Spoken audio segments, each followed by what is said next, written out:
There are plenty of things to do in the North Island of New Zealand. How do you decide on what places to visit in the North Island? To make it easier for you, I also added location maps into this video. Later on, I will also share a sample itinerary reflecting my recommendations. Hi, my name is Michael Nees. I worked as a tour guide and travel agent for New Zealand over the past 30 years. So let's get started. Here are my top 7 North Island things to do. Number 1, Auckland City Walk. You probably touched down in Auckland first with an early morning flight.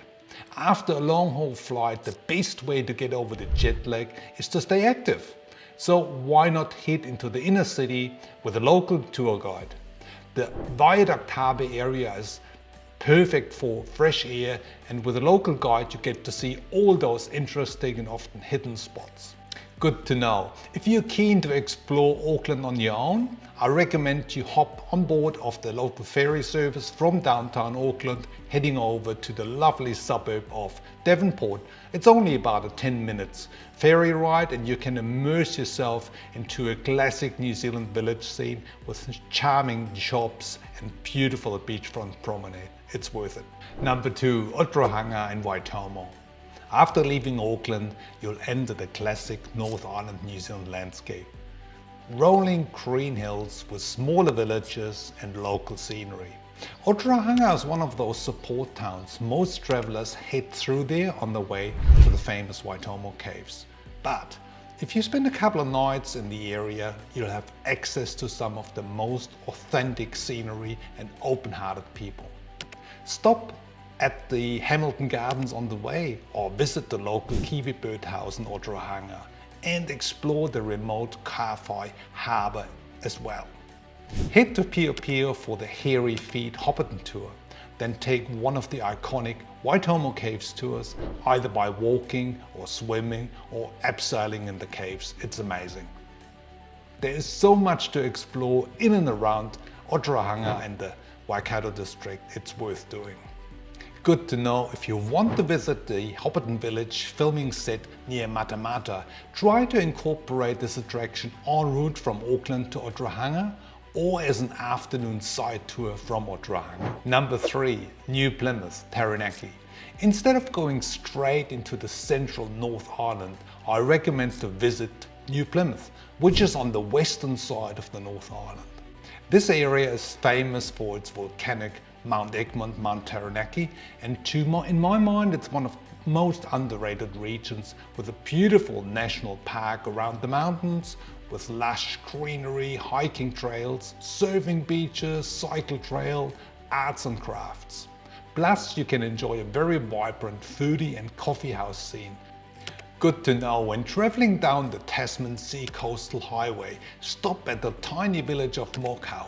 Have a cup of coffee and check out the local museum there. It's a real hidden spot with fascinating local history. After the Taranaki region, continue through the forgotten highway into the middle section of the North Island. Out of the 150 kilometre road, it's only about 14 kilometres unsealed, but it's a good road to go drive on. It's a very picturesque drive and I rate this as one of the must-dos in the North Island. Base yourself in or around the village of Ohakune. It has good facilities such as restaurants. The most famous hiking trail in the area is the Tongariro crossing hike. With 8 to 9 hours of walking, it can be challenging. You will need to have good fitness levels to do it. However, there are a number of other lovely walks in the middle and the southern part of the Tongariro National Park. If you're unsure, check with the Department of Conservation Information Centre, which is located in the Wakapapa village. Good to know, the weather conditions in the Tongariro National Park can change rapidly.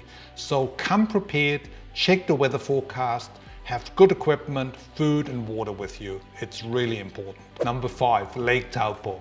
Lake Taupo is New Zealand's largest lake and it's mainly fed by the waters of the Tongariro National Park. As the distance is fairly short, you could base yourself here to explore the park as well, but you will need at least one full day to check out the thermal sites between Lake Taupo and Rotorua. We are talking about Oraka Koraka, Waitomo and Waimango Valley, just to name a few. There's also the Hooker Falls and the lovely walk along the mighty Waikato River. Good to know. Lake Taupo is famous for fly fishing, rainbow and brown trouts. These fish are enormous and attract thousands of international fishermen and women every year. So you might want to have a go yourself. Number 6, the Coromandel Peninsula. The Coromandel Peninsula is a 2 to 3 hour drive from Auckland and is a beautiful, almost tropical spot.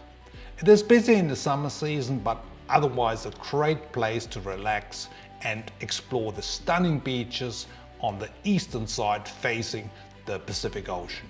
From Hahai Beach, I'd recommend doing some high kayaking with Cathedral Cove kayaks. There's also a number of lovely coastal walks as well as more serious mountain hikes in the local forest park.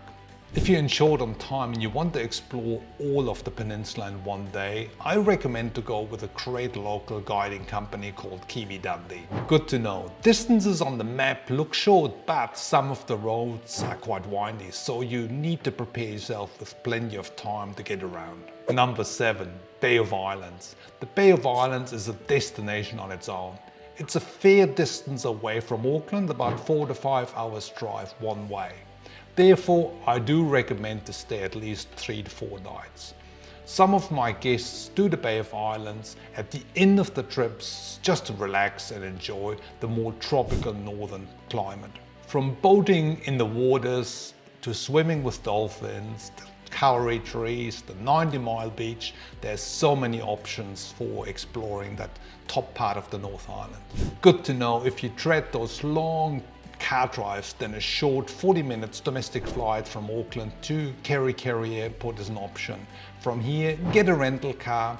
Having a car will provide you with far more flexibility to explore the Bay of Islands. Well, those are my top 7 things to do in the North Island of New Zealand. I hope those suggestions inspire you for your travel planning.